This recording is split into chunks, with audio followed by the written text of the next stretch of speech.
전에 한 우리 교회 성도님과 대화를 하는데 저한테 이런 말씀을 하셔요. 목사님, 생업을 유지하면서도 모든 것을 버릴 수 있는 방안을 가르쳐 주셨으면 합니다. 그렇게 말씀을 하셔요.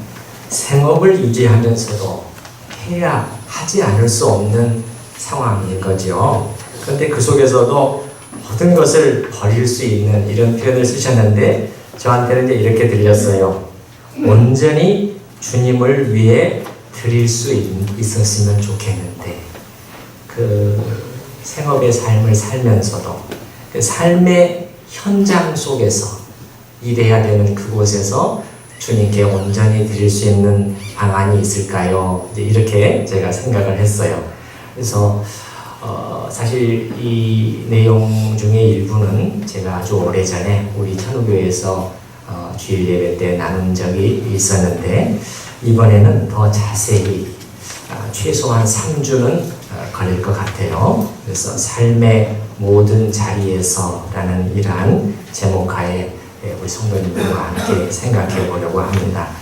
평소와는 다르게 설교의 주된 대지들을 이렇게 간지로 오늘은 나눠드렸습니다. 이 부분은 이렇게 하는 것이 좀 여러분의 이해에 도움이 될 것 같아서 이렇게 했습니다. 제가 가끔 이렇게 설교에 초빙을 받아서 교회 예배에 참석을 이렇게 해보면은 이제 그런 기도를 제가 듣는 경우가 있어요. 주님, 지난 엿새 동안 썩어질 양식을 위해서 일하다가 오늘 이렇게 주님 앞에 나왔습니다. 이렇게 이제 기도하시는 경우가 있어요. 이제 제가 들었을 때 여기에 담긴 의미는 이제 이렇게 해석이 되더라고요. 이렇게 주님 앞에 나와서 예배드리고 찬양하고 기도하고 이렇게 아름답게 드려야 되는데 나는 그렇게 하지를 못하고 엿새 동안은 헛된 것을 위해서 위해서 살았습니다. 이렇게 이제 들리는 거예요. 그러나 이것은 사실 잘못된 관점이죠. 소위 말하자면 성속 이원론이라고 우리가 부를 수가 있는 것이에요. 거룩한 것과 속된 것을 이원론적으로 나누는 것인데 이것이 장소적으로 구분되는 이상한 오류에 빠져 있는데 본인들은 그걸 잘 모르는 것이죠. 제가 볼 때는 이것은 로마 천주교의 영향이 상당히 커요. 이렇게 된 데는. 그래서 이제 말씀을 통해서 성경적인 관점이 회복될 수 있기를 바랍니다. 자, 오늘 먼저 그 첫 번째 예리적인 질문이라고 제가 가에 이렇게 넣어놨는데 거기 이제 제가 한번 읽어볼게요. 골로새서 3장 오늘 읽은 그런 본문에 따르면 당시 종으로 있다가 그리스도인이 된 사람들은 어떻게 할 때 주님으로부터 상을 받게 되어 있습니까? 이렇게 했을 때 1번 수단과 방법을 가리지 않고 기회를 만들어 그리스도인들의 모임에 참석하고 예배를 드린다. 2번 그들이 예수 믿기 전에도 매일 해야 했던 일들, 다시 말해 그들의 주인이 시키는 일상적인 일들을 이제는 주님을 섬기는 마음으로 열심히 한다. 3번 주인이 그들에게 맡긴 일들은 주님과는 상관없는 세상의 일들이고 열심히 일해봐야 주인의 수입을 올려줄 따름이므로 적당히 얼른 마치고 개인적으로 성경 보는 시간과 기도하는 시간을 많이 확보하도록 노력한다. 성도님들은 워낙 이 사지선다에 익숙하셔서 금방 또 잘 찾아내셨으리라고 생각이 됩니다만은 사실 사도 바울이 오늘 골로새서 3장에서 주고 있는 권면은요 유사한 말씀이 또 다른 곳에서 또 말씀하고 있어요. 골로새서 금방 돌아올 테니까 잠깐 펴놓으시고 앞에 에베소서 5장, 6장을 한번 보시기 바랍니다. 에베소서 6장 제 성경으로 316페이지인데요.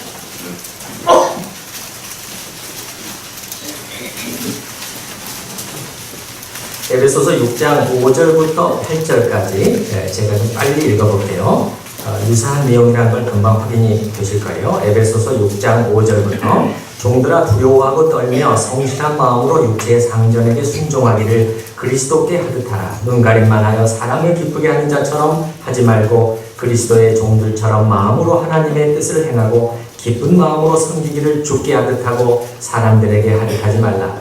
이는 각 사람이 무슨 선을 행하든지 종이나 자유인이나 주께로부터 그대로 받을 줄을 알미라. 이 골로새서로 다시 돌아오셔서요. 거의 유사한 내용이죠. 이걸 보면 두 가지를 알 수가 있을 것 같아요. 바울 사도에게 있어서 이 내용이 그만큼 중요하다는 것이고, 또 한 가지는 이러한 가르침에 대해서 사도 바울이 분명한 확신이 있다는 것을 말해주는 것 같습니다. 그래서 오늘은 이렇게 진행을 하겠습니다. 우리가 성경을 접할 때 늘 그래야 하는 것처럼 일단 당시의 상황 속으로 들어가 보도록 하겠습니다. 그래서 거기서 하나의 원리를 찾아내고 그 원리를 오늘 우리의 삶에 적용하는 방식으로 진행을 하고자 합니다. 나에 보시면 본문의 배경, 그래서 너희 그리스도인들의 갈등과 고민 그렇게 썼습니다. 여러분 골로새서 3장 22절 어떻게 시작하고 있습니까? 종들아 이렇게 시작하고 있죠. 이 종들아 이렇게 불렀을 때 이 종은요 노예들아 그런 뜻입니다. 그래서 대부분의 영어 성경도 slaves예요. 이렇게 시작돼요. 혹은 일부 성경은 bond servants 이렇게 이제 번역을 해놓은 경우도 있지만 이것은 계약을 맺어서 돈을 받고 한동안 자기 자신을 예속시키고 그 기간이 끝나면 자유인으로 돌아가는 그러한 종이 아니에요. 이것은 말 그대로 노예입니다. 노예. 가장 정확한 표현이에요. 그게 무슨 일이냐?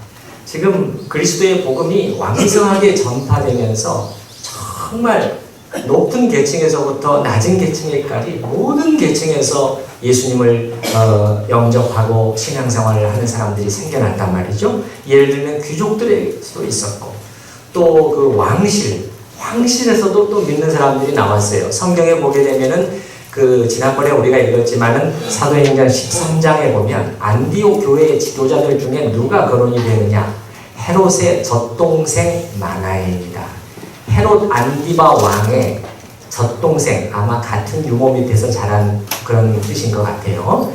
그런 것도 있었고 또 빌립보서 4장에 보면은 가이사의 집 사람 중 몇이 너희에게 문안하느니라. 가이사는 황제를 말하는 거죠.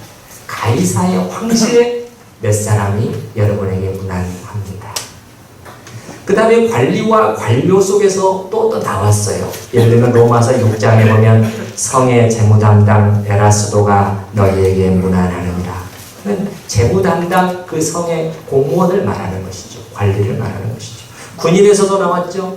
로마 군인 백부장 고넬료도 생각이 나고.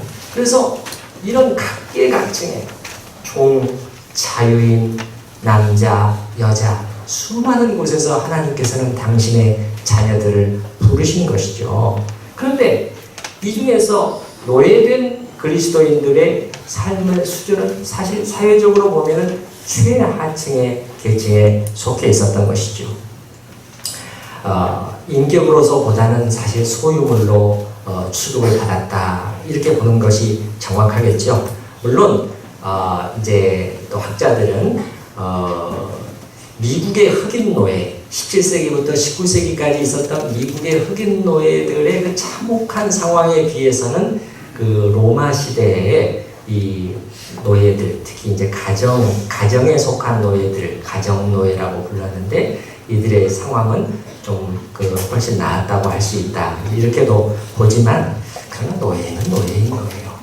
로마 법은 분명히 노예를 재산, 소유물로서 사고 팔 수 있는 것을 명시하고 있고 또 그 가정에 속한 노예들의 경우 주인인 그 가장, 남자가 이 처형할 수도 있는 합법적인 권리를 가지고 있다고 되어 있어요. 그리고 이 로마법에 따르면 만약에 이 가장이 다른 사람에 의해서 살해를 당하게 되면 그 가장에 속한 노예들 전체를 처형할 수 있도록 그렇게까지 규정을 해놨단 말이죠. 완전히 예속된 존재인 것이죠. 인격적인 대우를 기대하기는 어려웠을 것입니다. 오늘날에는 그렇게 사는 분들은 뭐 찾아보기 어렵겠죠.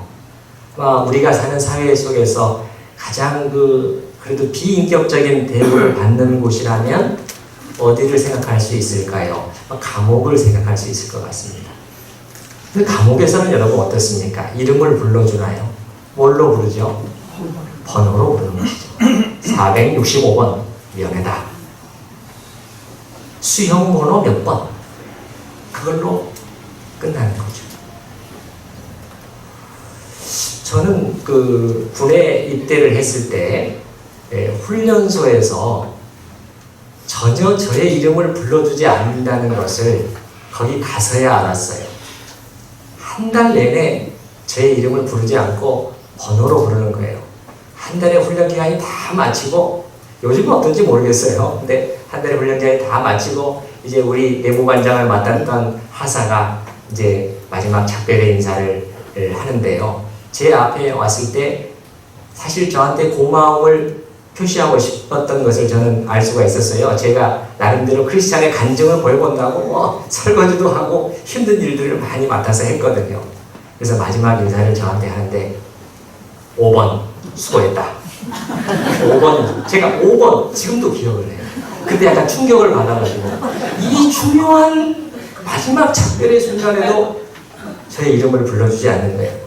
이 나중에 이제 자대를 배치를 해가지고 가는데 제 이름을 불러주는데요. 야, 오늘 장로이 처음으로 제 이름을 불러주는 거예요. 너무 좋은 거예요. 비로소 제가 사람의 대우를 받는 느낌을 받았어요. 이렇게 우리가 하나의 인간, 인격으로서 취급하지 못하면 참 서러운 것입니다. 당시에 노예된 형제 자매들은 비인격적인 대우뿐만 아니라 소유물과 재산으로 취급이 되었단 말이죠. 그리고 제가 짐작을 할 때는요, 그들에게 돌아온 일들, 그들이 해야 하는 일들이 사람들이 하고 싶어하는 그런 깨끗하고 좋은 일들이 돌아왔을까? 그렇지 않았을 것 같아요. 오늘날 우리도 3D 업종이라고 그러죠? 그렇죠? 예, 더럽고 또 뭐죠? 힘들고 위험한 일, 3D 업종. 우리나라 분들 안 하려고 하잖아요. 그리고 외국인들이 많이 맡고 그렇잖아요. 그래서 아마 모든 사람들이 가장 하기 힘들어하고 싫어하는 일들이 그들에게 떨어졌을 가능성이 많아요. 그런데 제가 생각했을 때 그분들의 진짜 고민은 예수를 믿은 다음에도 이런 힘든 일들을 계속해야 하는 그것보다 더 깊은 고민이 있었단 말이죠. 그것은 뭐냐면 도대체 우리는 하나님을 위해서 무슨 가치 있는 일을 할 수 있단 말일까? 왜냐하면 착한 주인 혹은 그리스도인 주인을 만나지 않고서는 대부분 우리가 오늘날 신앙생활이라고 말하는 것들, 예배에 참석하고 기도 모임을 하고 성경 공부 혹은 수련회, 찬양인도, 구역 모임, 각종 봉사 이런 것 하기 쉬웠을까요?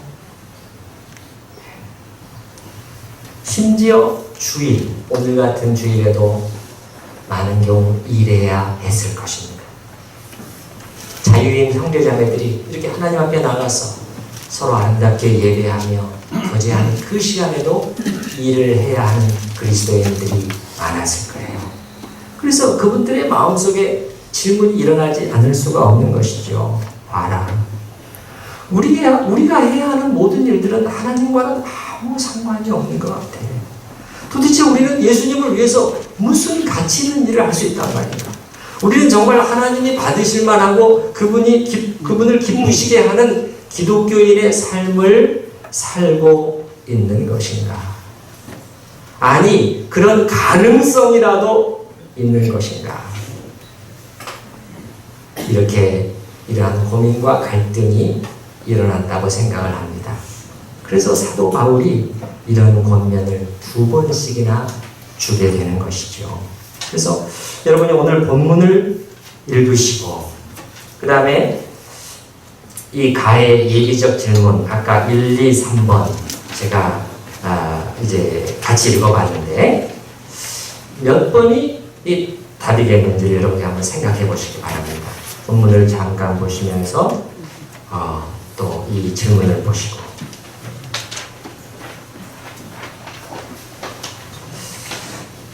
답이 나왔습니까? 네. 이런 중요한 일들은 보통 그 다수결에 의해서 결정해야 된다는 말이 있습니다만 네. 몇 번이 맞을까요? 예, 2번이 맞을 것 같습니다. 자, 그러면 이제 바로 넘어가도록 하십시다. 이러한 바울의 권면의 내용을 좀 더 구체적으로 설명을 드리려고 해요. 사도 바울은 골로새서 3장에서 그리스도인으로서의 삶 혹은 그리스도를 위한 삶의 문제에 대해 갈등하고 있던 노예 신분의 그리스도인들을 향해 크게 3가지 지침을 주고 있습니다. 첫째, 여러분이 해왔고 해야만 하는 그 일들을 계속해서 하십시오.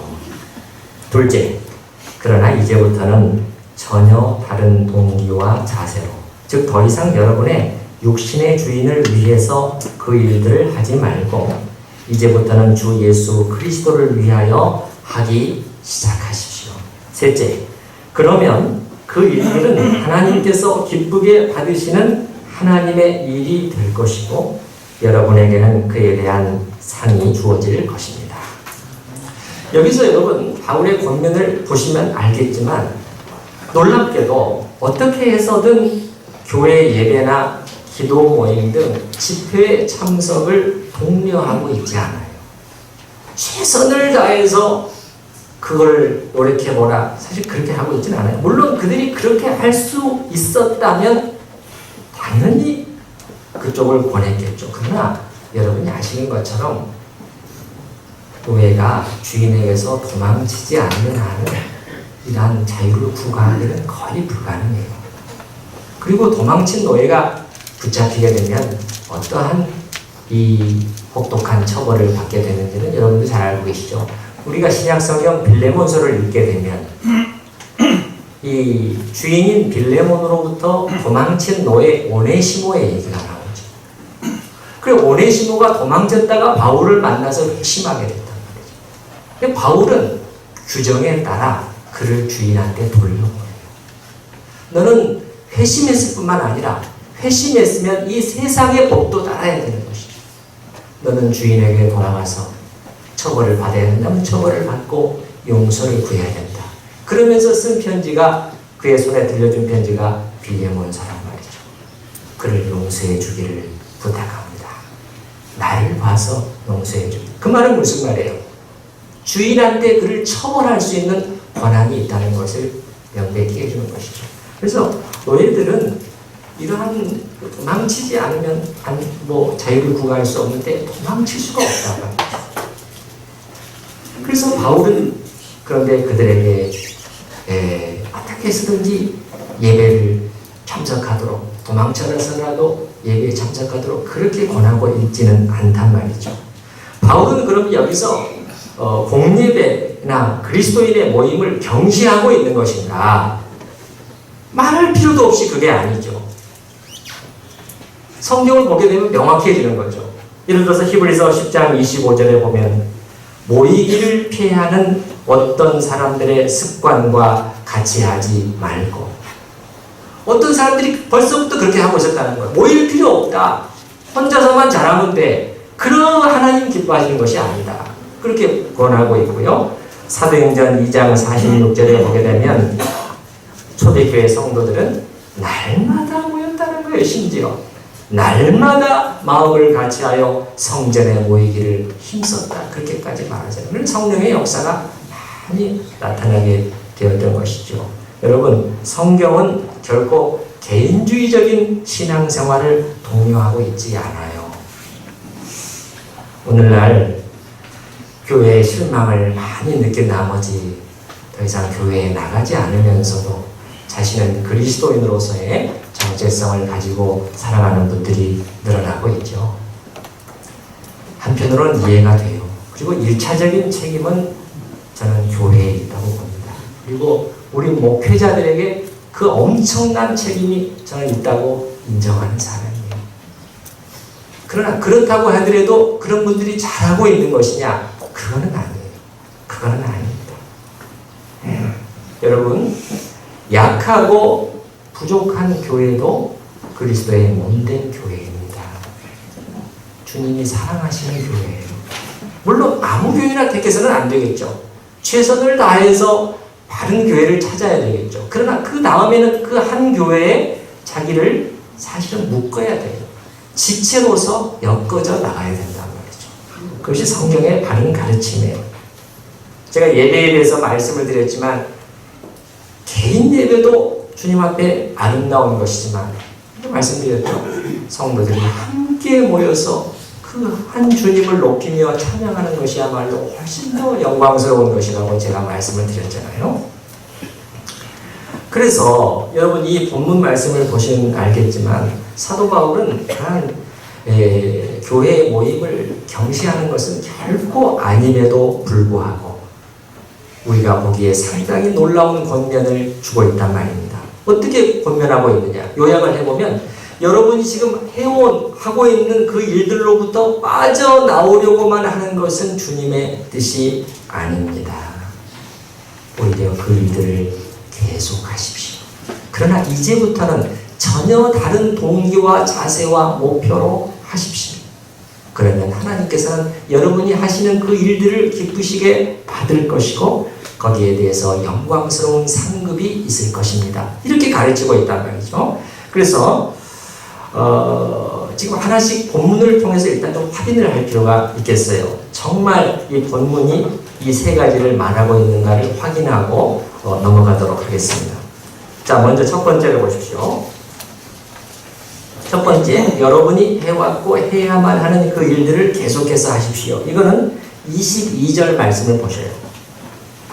종들아 모든 일에 육신의 상전들에게 뭐하라? 순종하라. 이 말이 그 말이잖아요. 그 일을 그만두려고 하지 말고 순종해서 계속해서 일을 하라는 거예요. 일을 하라는 거예요. 두 번째는 그러나 이제부터는 전혀 다른 동기와 자세로 더 이상 육신의 주인을 위해서 그 일들을 하지 말고 주 예수 그리스도를 위하여 하기 시작하십시오. 그는 22절 그 다음에 보셔요. 그러나 다른 동기로 하라는 거예요. 사람을 기쁘게 하는 자와 같이 눈가림만 하지 말고 오직 주를 두려워하여 성실한 마음으로 하라. 23절 무슨 일을 하든지 여러분에게 무슨 일이 주어졌든지 간에 그 일이 죄가 아니라면 무슨 일이 주어졌든지 간에 그 일을 하라는 거예요. 그러나 어떻게 하는 거예요? 마음을 다하여 주께 하듯 하고 사람에게 하듯 하지 말라는 거예요. 마지막 세 번째는 뭡니까? 그러면 그 일들은 하나님께서 기쁘시게 받으시는 하나님의 일이 될 것이고 여러분에게는 그에 대한 상이 주어질 것입니다. 이건 24절에 말씀하고 있죠. 이는 기업의 상, 이전 번역에서는 유업의 상이라고 되어 있어요. 유업의 상을 주께 받을 줄 아나니 너희는 누구를 섬기느니라? 주 그리스도를 섬기. 여러분이 예수님을 섬겼기 때문에 그 일에 대한 상이 있을 것이라는 거예요. 여러분 성경에서 상이라는 단어가 나올 때 예를 들면 모세가 그렇게 말하죠. 히브리서에 보면 그 잠시의 쾌락을 멀리하고 하나님의 백성과 함께 불편함을 견디는 쪽을 택했는데 그 다음에 보면 이는 상주심을 바라봅니다. 사도 바울은 나는 위에서 부르신 부름의 상을 향하여 달려간다. 마지막 사형 선고를 받고 그날을 기다리면서는 이제부로는 나를 위하여 의의 면류관이 예비되었으므로. 성경에서 이 상이라는 단어가 나올 때는 뭘 말하는 거죠? 하나님이 그 사람을, 그 일을 인정하셨다는 거예요. 받으셨다는 거예요. 기뻐하실 때 상이라는 단어가 사용되는 거죠. 맞습니까? 네. 자, 나에 보십시다. 나에. 특별히 저는 이 24절에 있는 맨 마지막 말씀에 주목하고자 합니다. 우리 나를 한번 같이 읽어보십시다. 너희는 주 그리스도를 섬기느니라. 참 이 표현이 저는 좋아요. 주님을 섬긴다. 그래서 오늘 설교의 소제목도 주 그리스도를 섬기는 삶 이렇게 잡았지 않습니까? 제가 괄호 속에 영어 표현도 같이 넣어놨는데요. It is the Lord Christ. 그분은 바로 주님 그리스도이시다. 누가? You are serving. 여러분이 섬기는 대상은. 원어에도 그 주 그리스도를 그분을 이렇게 먼저 내놓고 여러분이 섬긴다. 이렇게 뒤에다가 해놨어요. 이 진술은 여러분 사실 매우 놀라운 것입니다. 사도 바울은 지금 무엇을 말하고 있는 것이죠? 무엇을 가르치고 있는 거예요? 사실 그 노예 그리스도인 형제 자매들이 주님을 섬긴다고 누가 생각을 할 수가 있었겠어요? 다 이 땅의 주인, 육신의 주인을 섬긴다고 말하겠죠. 본인도 그렇게 생각하고 모든 사람도 그렇게 생각했을 거예요. 내가 열심히 일을 하면 그 이득이 누구한테 돌아가는 거예요? 주인한테 돌아가죠. 그러니까 다 주인을 섬긴다고 생각을 했단 말이죠. 그러나 사도 바울은 이러한 혁명적인 원리를 가르쳐주고 있잖아요. 아닙니다. 그게 아니라는 거예요. 여러분이 만약 마음속에서 진실하게 주님을 위해서 그 일을 하게 되면 여러분은 더 이상 땅의 주인을 섬기는 것이 아니라 하늘의 주인을 섬기고 있는 것이라는 거예요. 얼마나 놀라워요. 사실 우리도 마찬가지죠. 이것이 오늘날 주님께서 우리에게 요청하시는 그리스도인으로서의 삶 아니겠습니까? 여러분은 지금 생업의 현장 속에서 누구를 섬기고 계시나요? 여러분이 직원이면 그 회사의 사장을 섬기는 거예요? 성경은 그게 아니라는 거예요. 그렇게 하면 안 된다는 거예요. 안 된다는 거예요. 우리가 교수면은 총장을 섬기는 겁니까? 총장님을 섬기는 거예요? 교회 목회 교역자들이라면 담임 목사를 섬기는 겁니까? 그래서는 안 된다는 거예요. 너희는 주 그리스도를 섬기느니라. 그렇게 하면 여러분이 하는 모든 일들은 주님을 위한 일이 될 것이라는 거예요. 왜냐하면 여러분이 주님을 섬겼기 때문에. 그리고 여러분이 지금 하는 바로 그 일을 인하여 큰 상을 받게 될 것이라고 가르치고 있는 것이죠. 자, 이제 우리가 잠깐 가정이지만 노예된 형제나 자매의 하루의 일과를 잠깐 머릿속에 너무 추상적으로만 생각하지 말고 그려보십시오. 그럼 오늘 아침 일찍 일어났습니다. 뭐 늦잠을 잘 수 있겠어요? 일찍 일어나서 이제 하루 해야 할 일을 배정을 받겠죠. 명령을 받겠죠. 주인이나 혹은 뭐 십장이나 그런 사람을 통해서요. 자, 오늘 한 명의 형제는 오늘 이 큰 쓰레기 더미를 치우는 일을 배정받았습니다. 아침 8시부터 저녁 8시까지 그가 해야 하는 모든 일들은 지저분한 쓰레기를 옮기고 치우는 일이에요. 그러나 그리스도인으로서 이제 일에 대한 그의 내적인 동기는 달라졌습니다. 전에는 어떻게 했죠? 억지로 했겠죠. 자기의 신세를 한탄하기도 하면서 내가 어쩌다가 여기까지 왔지. 내 인생은 실패의 연속이었어. 나는 저 욕심 많은 인간의 소유물처럼 되어가지고 참 내 인생이 기고하기도 하구나. 빠져나갈 수도 없는 이 사슬과도 같은 인생이구나. 그러면서 어떤 분노와 불평, 짜증이 나기도 하고 좌절스럽기도 하고 그러지 않았겠어요. 그러나 이제 이 바울의 이 3절의 본면을 그가 하나님의 말씀으로 받아서 가슴 깊이 새겼다면 어떻게 됐을까요? 달라지지 않았을까요? 여러분, 초대 교인들과 우리들의 차이는요, 뭐냐면 그분들은 우리처럼 이 성경 한 권을 가지고나 있었나요? 인터넷이 있어서 사방에 주님의 말씀을 접할 수 있었어요? 그게 아니었어요. 전 몇 쪽밖에 귀한 하나님의 말씀이 귀했어요.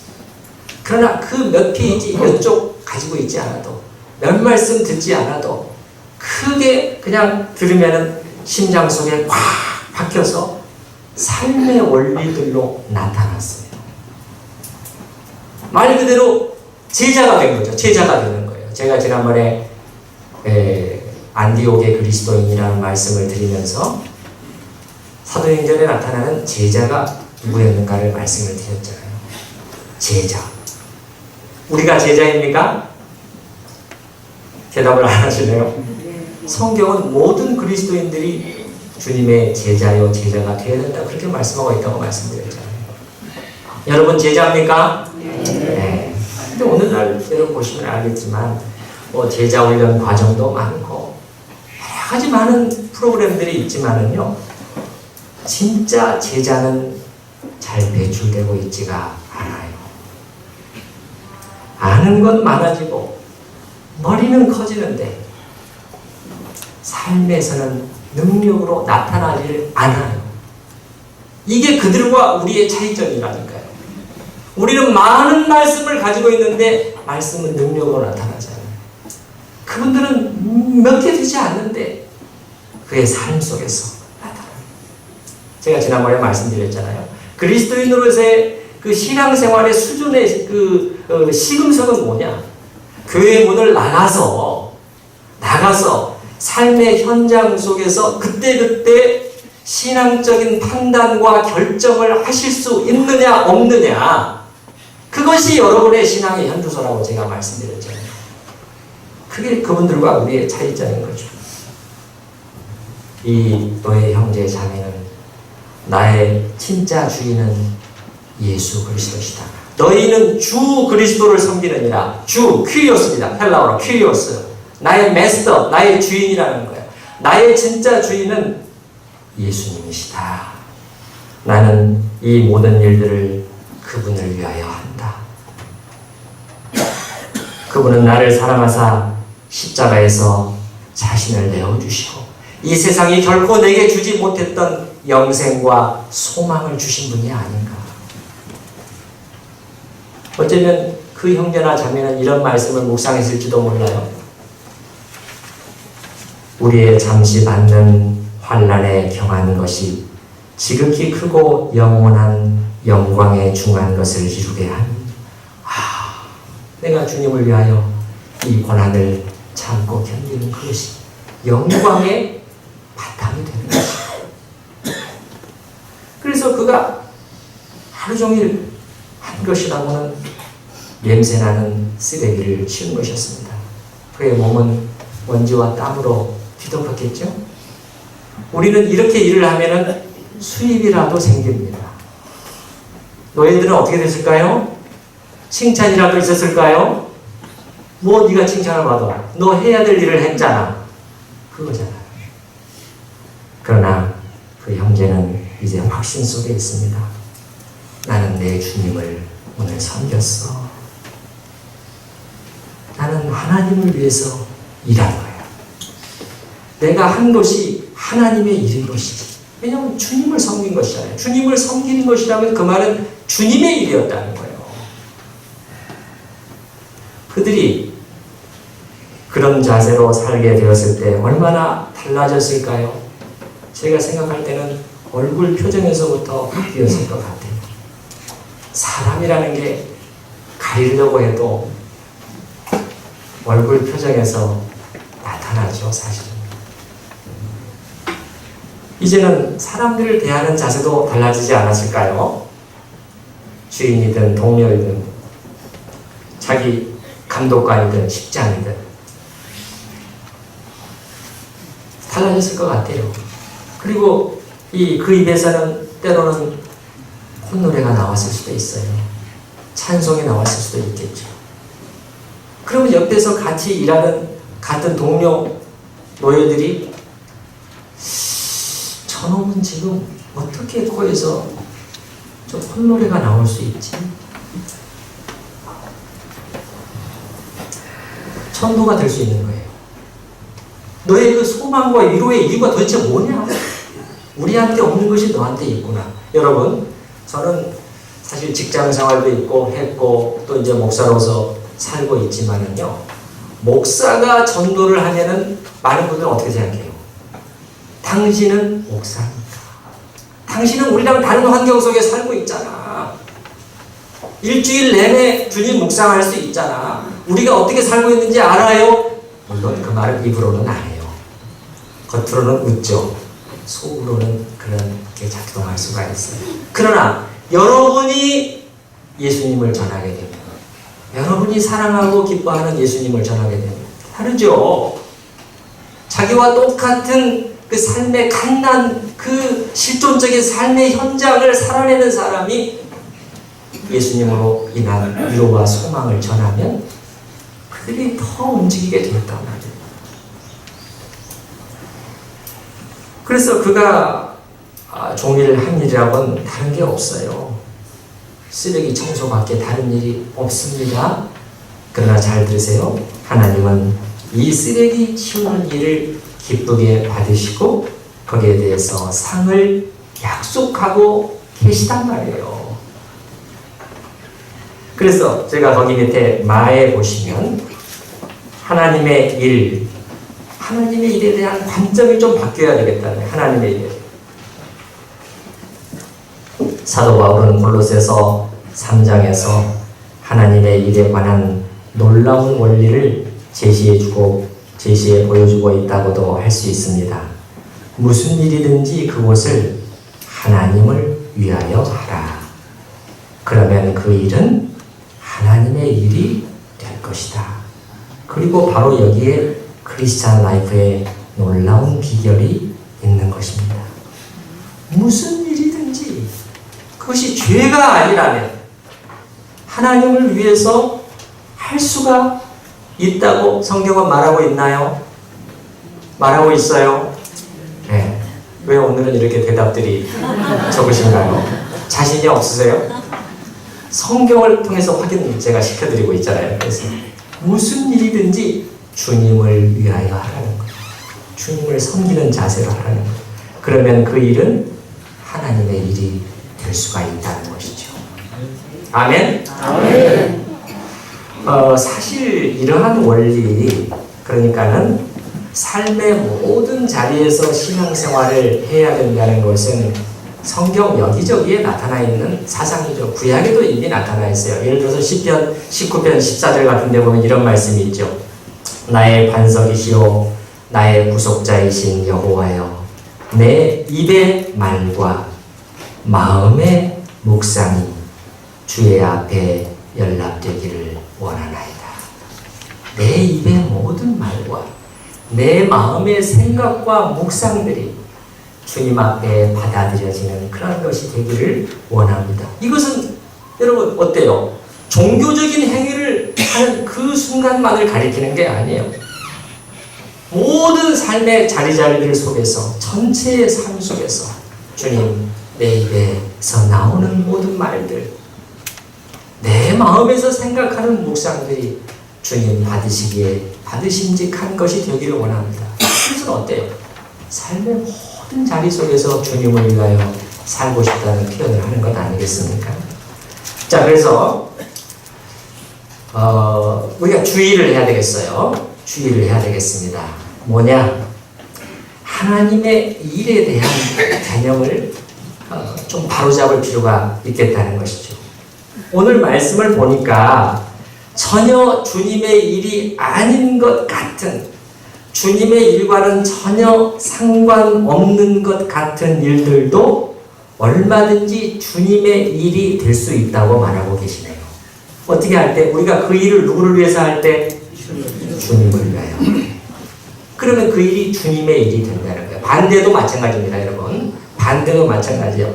반면에 우리가 당연히 주님의 일이라고 생각하고 인정할 만한 일도 전혀 하나님의 일이 안 될 수도 있다는 거예요. 그 일을 주님을 위해서 하지 않고 누구를 위해서 할 때? 나를 위해서 할 때. 나의 욕심, 나의 영광을 위해서 하게 되면 나는 주님을 더 이상 섬기고 있는 게 아니에요. 나를 섬기고 있는 것이죠. 내 배를 섬기고 있는 것이죠. 그러면 주님의 일이 될 수가 없는 거예요. 심지어 전도, 선교, 심지어 목회까지도 심지어 목회까지도 하나님의 일이 아니게 될 수가 있는 거예요. 하나님께서 물리치시면 더 이상 아니에요. 주님, 제가 이렇게 했는데요. 아니야. 너는 나와 아무런 상관없는 일을 했잖아. 네 배를 채우기 위해서 그 일을 했잖아. 더 이상 주님의 일이 아닌 것이죠. 그러나 우리가 보기에 참으로 보잘것없는 일, 참으로 사소한 일, 쓰레기 치우는 일을 제가 예를 들었잖아요. 그보다 더 사소한 일이 어디 있죠? 그보다 더 보잘것없는 일이 어디 있어요? 말씀해 보세요. 여러분, 하나님께서는요, 우리로 하여금 중요한 일만 하면서 살게 하지 않으셨어요. 저도 마찬가지예요. 저도 이렇게 말씀을 전하는 중요한 순간들이 있지만 우리의 인생이라는 것은 이렇게 중요하고 의미 있는 일만 하면서 살 수 있게 되어 있지 않다니까요. 그러니까 하나님께서 주신 그게 허락하신 거예요. 많은 사소한 일들, 많은 별것 아닌 일들, 가피를 하고 청소를 하고 되풀이되는 그 많은 반복적인 사소한 일들을 하면서 살게 하나님은 우리를 두신 거예요. 그 일들 속에서 너희가 나를 섬길 수 있기를 바란다는 거예요. 그게 주님께서 우리에게 주시는 신앙생활의 명령인 것이죠. 자, 우리 말씀을 같이 읽고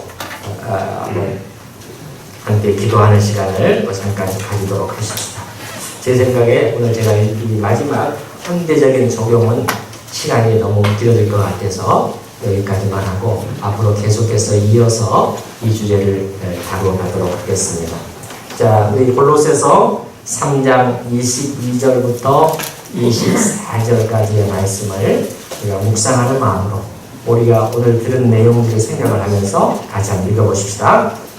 종들아, 모든 일에 육신의 장전들에게 순종하되 사람을 기쁘게 하는 자와 같이 눈가림만 하지 말고 오직 주를 두려워하여 성실한 마음으로 하라. 무슨 일을 하든지 마음을 다하여 주께 하듯하고 사람에게 하듯하지 말라. 이는 기업의 상을 주께 받을 줄 아나니 너희는 주 그리스도를 섬기는다. 아멘. 이 시간에 우리가 별것 아니라고 하나님과 상관없는 일이라고 여겨서 아무렇지도 않게 해버렸던 그런 일들을 우리가 돌아보면서 우리가 교회 문을 나가서도 주님을 위하여 주님의 영광을 위하여 주님을 섬기면서 살 수 있구나 하는 소망 속에 우리 주님 앞에 함께 기도하도록 하십시오. 같이 기도하십시다.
무슨 일을 하든지 마음을 다하여 주께 하듯 하고 사람에게 하듯 하지 말라.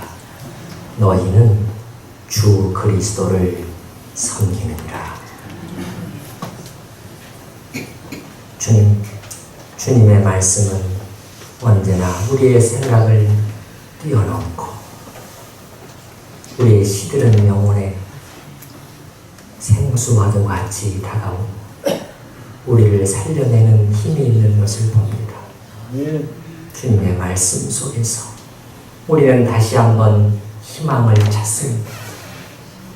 엿새 동안 썩어질 것을 위해서 일하는 것이 아니라 주님께서 주신 삶의 모든 자리자리들 속에서 주님, 우리가 주님을 생각하며 그 일을 주님을 위해서 하는 하늘의 주인을 섬길 수 있다는 이 말씀 얼마나 소망스러운지요. 주님, 이제 우리의 삶의 현장들을 돌아보게 하시옵소서. 우리가 기쁜 예배를 마치고 이제는 낙심하여 돌아가는 것이 아니라 주님께서 주님을 섬기도록 부르신 삶의 자리로 돌아간다는 소망을 가지고 말씀 안에서 우리를 자유케 하는 그 복음의 말씀 안에서 그 말씀을 붙들고 나아가게 하여 주시옵소서. 예수님의 이름으로 기도드리옵나이다. 아멘.